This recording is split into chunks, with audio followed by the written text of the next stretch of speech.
I'm Kimberly Turner from cookingwithkimberly.com, and tonight I'm going to show you how to make a hearty beef stew. Now I have about a pound, maybe just over a pound of stewing beef. On my stovetop I have a large pot, okay? I have about a tablespoon and a half I'm going to add of olive oil. And I need to brown this meat up on all sides. Into the pot it goes, through the sizzles. We're going to stir this beef around. We want to make sure it browns on all sides. I'm going to put some pepper in here right now. And I'm going to hold off on the salt. I'm going to add just a little bit of red chili flakes to this. And I'm going to let that meat go.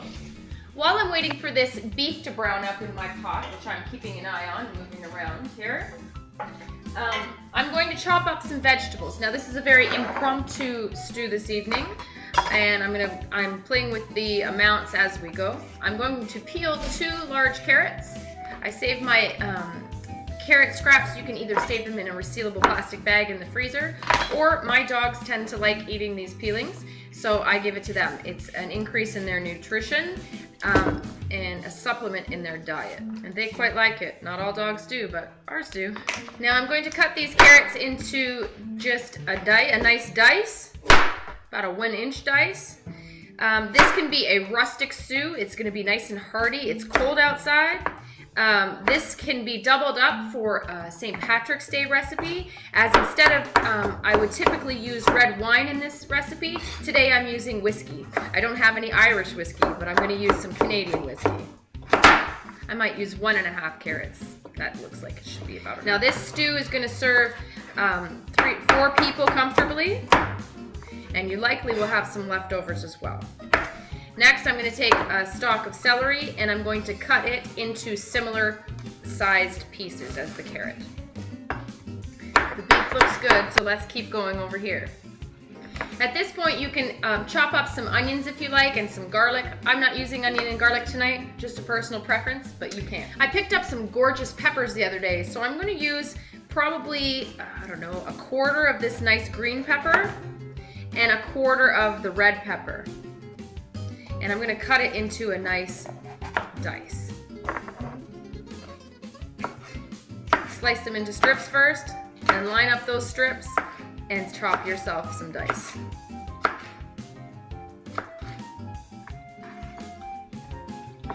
Repeat with the red. You can use any colors you want, it's just what I had. That looks like some hefty vegetables. Grab yourself a bowl so that you can remove the meat into a bowl and let it sit on the side while you're cooking the vegetables after it's done browning. Now I'm going to put some potatoes in this recipe as well as some mushrooms, but I'm going to hold off on them. The potatoes are going to go in last after all the liquid is in, and my mushrooms, you know, they're going to go after these harder vegetables like peppers and the carrots and the celery. I'm going to soften those up slightly, and then I'll put the mushrooms in. So while these are in there sauteing up, I'll prepare my mushrooms. If you wanted to, you can substitute the beef for lamb or pork or chicken or turkey, whatever it is that you desire. But today, we're doing beef. You want to sear that meat on all sides to keep all that nice flavor and moisture inside the meat. It's not going to fully cook, depending upon the size of your beef chunk. I have some pretty big pieces here. So I don't even care if they do, because later they'll cook in amidst the rest of the liquid. Right now I just want to get them brown. Also, what you're looking for are those nice brown bits on the bottom of the pan, because the vegetables are going to deglaze them and bring all that flavor into the stew. Okay, this meat, it looks done. I'm going to show you what I've got going on here, and we will move on. So my beef is nice and brown. I have the bottom of my pan all nice with bits on it. Perfect, what I want. Into my bowl. Okay, so there's my meat. Good stuff.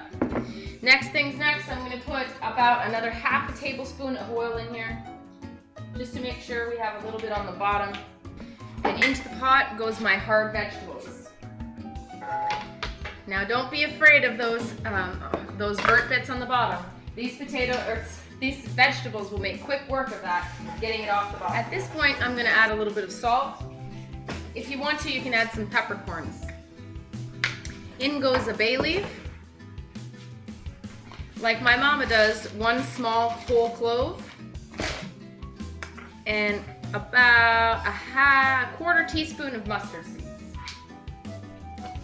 stir your veggies around so they soften up nicely. Just slicing up some mushrooms. You can cut up whatever kind you want, whatever size you want, whatever shape you want. It just depends on what you want to look at in your bowl when you serve it.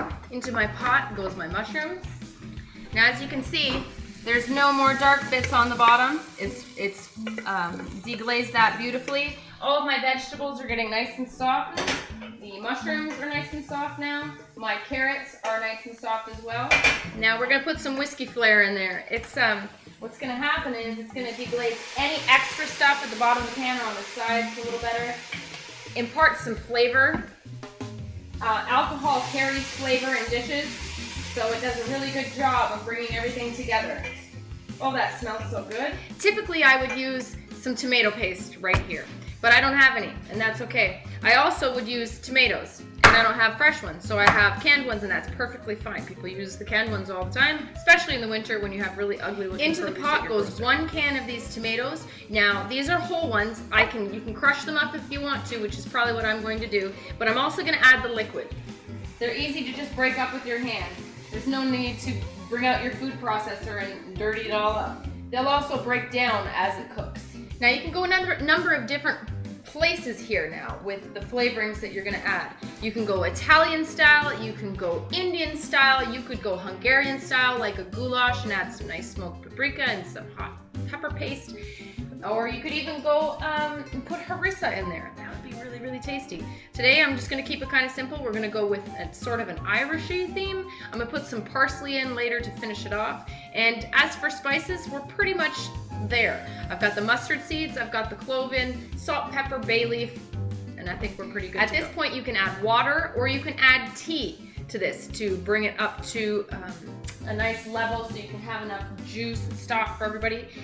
You can also use stock or a broth, chicken or beef, whatever it is you have or whatever it is you desire. I have a little bit of beef broth on hand, so I'm probably gonna use half water and half beef broth. It looks like I'll probably add about 4 cups of water. I'm just guesstimating. And maybe, let's say 2 cups of broth. Back in goes my meat. Now stir it up and let it come to a simmer. I'm gonna let this go for about 30 or 40 minutes. I want the beef to become really, really tender, and that's how you're gonna do it. About 15 minutes from the end of the time you're gonna cook it, when you're ready to serve, I'm gonna put in some small diced potatoes. It should take about 15 minutes for them to tenderize up in the hot liquid, and then you're ready to serve. Now to serve tonight, you can serve it all by itself in a bowl, you can serve it with rice, you can serve it with barley, whatever floats your boat. Tonight we're gonna do rice. Okay, my beef stew has come up to a boil and now I've turned it down to a simmer. You don't want that thing just like boiling furiously. Don't do that. You want it just to simmer happily. Okay, so bring it down so you just see the simmer and let that go for about 30-40 minutes, stirring, you know, here and there. My soup has been going for about 45 minutes on a simmer. And now it's time for me to get my potatoes prepared. So I'm gonna add 2 regular white potatoes and I'm gonna use a half of a sweet potato. It's gonna impart lots of flavor and it's going to sweeten that whole thing up just a little bit that you'd like, ooh, what is that?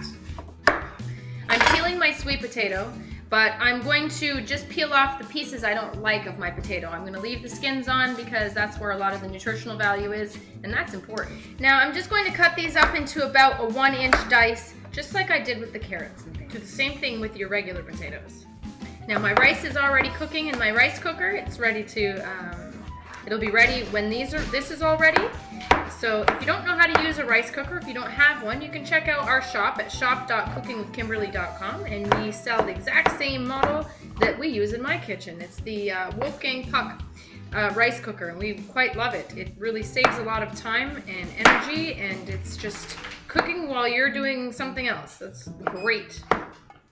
If you don't know how to use a rice cooker, make sure you check out my show, How to Cook Rice in a Rice Cooker. Okay, potatoes are done. Into the soup they go. Now let that go. It's gonna take about 15 minutes for those to tenderize up. You want them to be fork tender and that's it. Take them off the heat after that. You don't want them to be mushy and falling apart. Okay, my rice is done. I'm chopping up my parsley just roughly. I'm gonna put it in the pot. You can also garnish your individual dishes with it if you want to. Save just a little bit for that purpose. Rest is going in my pot. My sweet potatoes are all the way cooked. My other potatoes are gonna go another minute or 2. Let's get some rice in my bowl. I think we're ready to serve this. I'm gonna bring Mom some. You ready to eat, Mommy? Yeah. Let's see what Mom thinks. Ooh, make sure we garnish with some fresh parsley. Make myself a bowl. That looks great. Look at that. All those hearty vegetables, mushrooms, sweet potatoes, carrots, celery, potatoes, tomatoes. Garnish with that fresh parsley. Might as well use it all. What do you think, Mommy? Beautiful. Yeah? Does it? Just great. Yeah? No salt, no pepper? Oh, it's perfect. Perfect. Mommy approved. It's way too hot for me to try. Give me just a second and I'll try it for you. Well, let me taste some of this broth.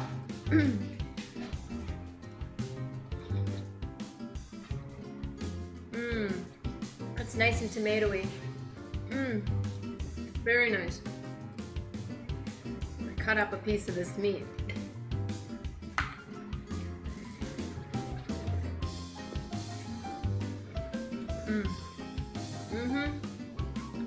The meat is nice and tender, very flavorful. Serve this up with some fresh, crusty Italian or French bread, and you're good to go. Or even some rye bread, or some, if you're doing the Irish thing, you can serve it with some Irish soda bread. That'd be really tasty. Potatoes are perfect. They're not mushy. That's the way you do it. There you go. That's how you make a beef stew. That's a rustic beef stew. It's kind of like an Irish style. You can try this for St. Patrick's Day. Switch up the flavors, switch up the meat, switch up the vegetables, whatever. This is a really good basic recipe for you to follow to make stew, okay? Make sure you check out Mom's website at ingridturnertoday.com. Follow me on Twitter at cookingwithkime with a capital E. Like the fan page at facebook.com/cookingwithkimberly. My shows are on ifood.tv/cookingwithkimberly and youtube.com/cookingwithkimberly. And my site is cookingwithkimberly.com. That's it, that's all. Be a champion in your kitchen and eat deliciously. Bye.